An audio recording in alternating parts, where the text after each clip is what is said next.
কৃষি বিভাগত আপোনালোকৰ বাবে 489টা পোষ্ট মুকলি কৰা হৈছে। ভিডিঅ'টো স্কিপ কৰি নাচাব, নহ'লে সম্পূৰ্ণ তথ্য লাভ কৰাত অসুবিধা পাব। আহক এতিয়া ইয়াৰ অভাৰভিউত কি কৈছে চাওঁ আহক। অৰ্গেনাইজেশ্যনত কোৱা হৈছে আছাম এগ্ৰিকালচাৰ ইউনিভাৰ্চিটি, অৰ্থাৎ ইয়াত শ্বৰ্ট ফৰ্মত AAU বুলি কোৱা হয়।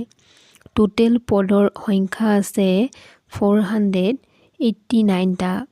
পোষ্ট টাইপ হ'ব আপোনালোকৰ ডিষ্ট্ৰিক্ট আৰু ব্লক লেভেলৰ। জব টাইপ কোৱা হৈছে ইয়াতে আছাম গভৰ্ণমেণ্ট কণ্ট্ৰেক্টচুৱেল ফালৰ পৰা মুকলি কৰা হৈছে।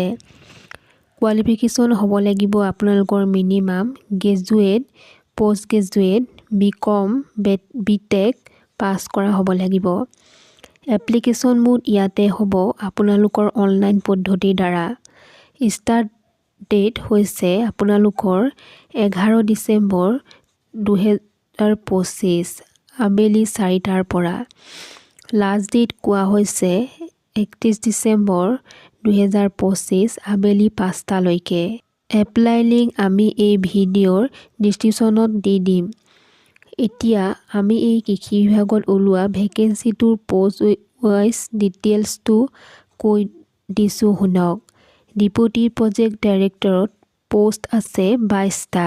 চেলাৰী কোৱা হৈছে 52,000 প্ৰতিমাহে লাভ কৰিব পাৰিব।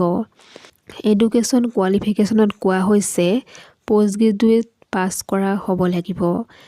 এক্সপিৰিয়েঞ্চৰ কথা কোৱা হৈছে ইয়াতে 5 বছৰ এক্সপিৰিয়েঞ্চ থাকিব লাগিব। একাউণ্টেণ্ট কাম ক্লাৰ্কৰ পদ আছে 18টা। চেলাৰী লাভ কৰিব পাৰিব আপোনালোকে 30,000 প্ৰতিমাহে।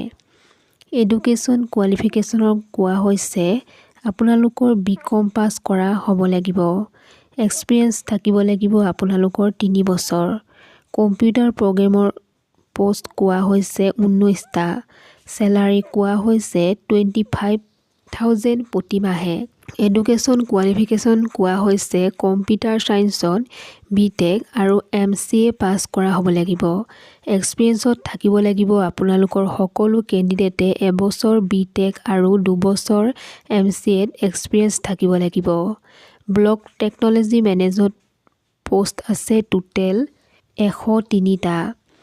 চেলাৰী লাভ কৰিব পাৰিব 30,000 প্ৰতিমাহে।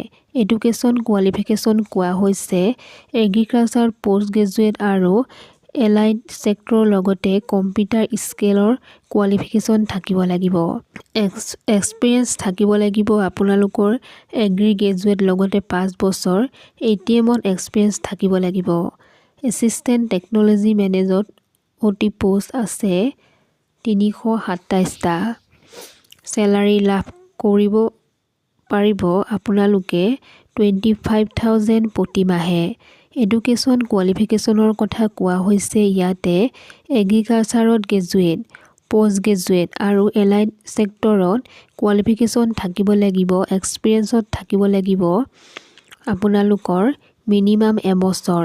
ফিল্ড এক্সপিৰিয়েঞ্চ থাকিব লাগিব। এলিজিবিলিটি ক্ৰাইটেৰিয়াৰ কথা কোৱা হৈছে ইয়াতে age limit 1/1/2025 deputy project director accountant computer প্ৰগ্ৰেমৰ বিভাগৰসকলে 21ৰ পৰা 40 বছৰ হ'ব লাগিব। BTM আৰু ATM বিভাগসকল 45 বয়সৰ ওপৰত হ'ব লাগিব। লগতে এই চিলেকশ্যনৰো সুবিধা দিয়া হৈছে।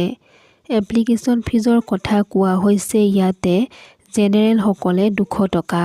Reserve category OBC, MOBC, SC, ST সকলে 100 টকা আৰু BPL আৰু PWD সকলে বিনামূলীয়াকৈ এপ্লাই কৰিব পাৰিব।